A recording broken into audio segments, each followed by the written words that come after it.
Makasih ya Axel. Aku yang harusnya makasih. Besok kita lanjutkan lagi mengerjakan proposalku kan? Iya, tenang saja.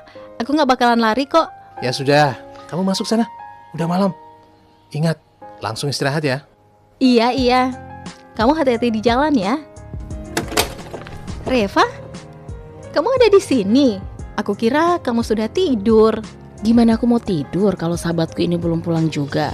Tadinya aku mau bukain pintu, tapi ternyata kamu sudah buka duluan. Maaf ya Rev, aku terlalu keasyikan ngerjain proposal Kak Axel.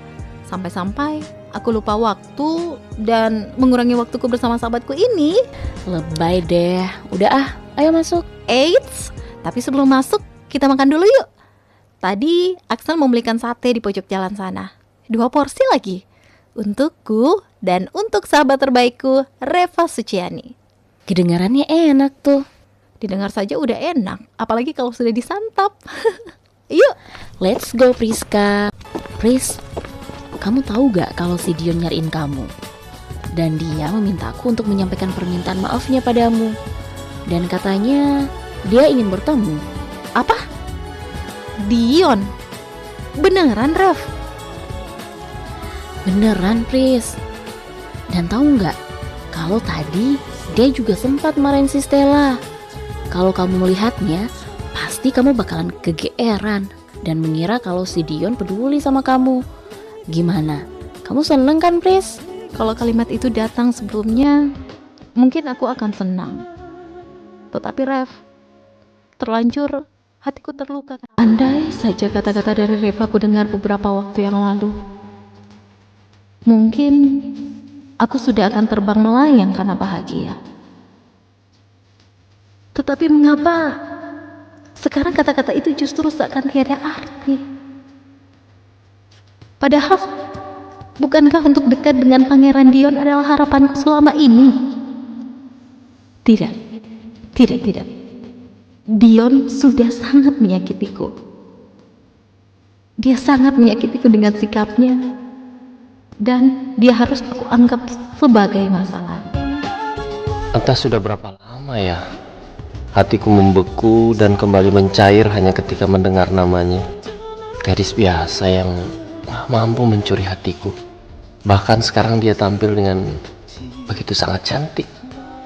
Priska Yunda, aku pasti bisa mendapatkanmu. Dan si Axel kali ini gak bakalan bisa menghalangiku. Priska. Hanya dalam beberapa waktu dia bisa menyelesaikan proposal tesis. Bahkan tinggal beberapa sentuhan akhir lagi proposal ini akan selesai. Priska, seperti janjiku, tidak akan ada air mata jatuh di pipimu lagi karena hinaan dari siapapun. Dan kupastikan kamu akan terus bahagia. Wanita yang kembali bisa mengetuk pintu hatiku setelah sebelumnya tertutup karena sebuah pengkhianatan. Mengapa aku merasa cemburu terhadap Priska ya? Tidak boleh. Priska adalah sahabatku, sahabat terbaik.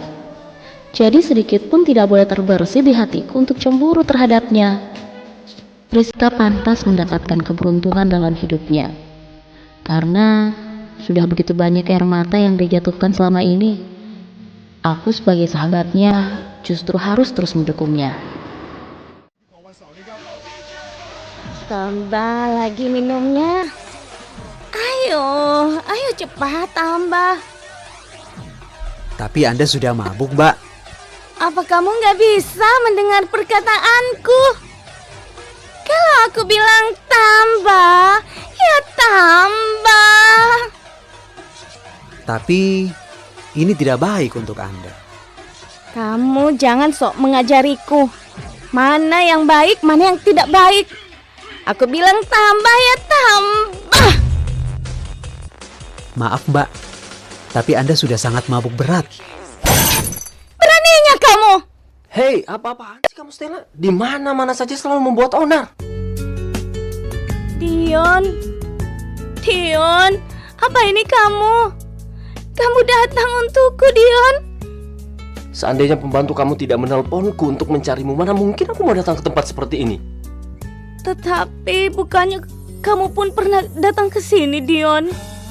Sudahlah Stella, ayo kita pulang. Gak mau, Dion. Kamu harus mengatakan dulu kalau kamu sayang sama aku, Dion. Sudah Stella, ayo kita pulang. Katakan dulu, baru kita pulang, Dion. Iya, aku sayang kamu, sama seperti seorang teman. Tetapi aku ingin lebih dari itu, Dion. Sudah, ayo kita pulang. Tempat ini tidak baik untukmu. Tempat ini bisa saja membuat kamu terjerumus akan pergaulan bebas ataupun narkoba. Dan aku tidak mau itu terjadi, Stella. Bagiku, kau tetap temanku semenjak kecil yang selalu bersamaku. Aduh, harus bertemu dengan si monster berkacamata lagi. Priska Ayunda, silakan masuk. Ada apa? Oh, kamu juga ada, Axel Wijaya. Mari silakan masuk dan silakan duduk. Ini Bu, saya ingin menyerahkan proposal tesis akhir saya. Gimana Priska? Apa kamu sudah memeriksanya? Ibu gimana sih? Kan saya yang buat. Ya pastilah saya sudah memeriksanya. Namanya juga bertanya. Baiklah kalau begitu, saya akan meluangkan waktu untuk membacanya. Dan kalau sesuai dengan standar kampus kita, maka kamu akan segera menyelesaikan skripsi kamu. Baik Bu. Dan Priska Ayunda, pastikan kamu terus membantunya ya. Saya lagi, Bu. Kirain cuma sampai tahapan proposal. Jadi, kamu mau protes perkataan ibu? Enggak kok, Bu. Namanya juga bertanya. Itu bukan bertanya, tapi protes. Baik, Bu. Kami permisi dulu Bu. Iya. Yang semangat ya. Mari, Bu. Kami keluar dulu. Memangnya kamu sudah nggak mau dekat dengan aku lagi? Makanya kamu sudah kepengen berhenti jadi mentor skripsiku? Enggak kok. Justru aku pengen selamanya bersama kamu. Apa? Coba kamu ulangi lagi. Nggak ada siaran ulang. Priska, aku ingin bicara dengan kamu. Permisi Axel Wijaya. Dion?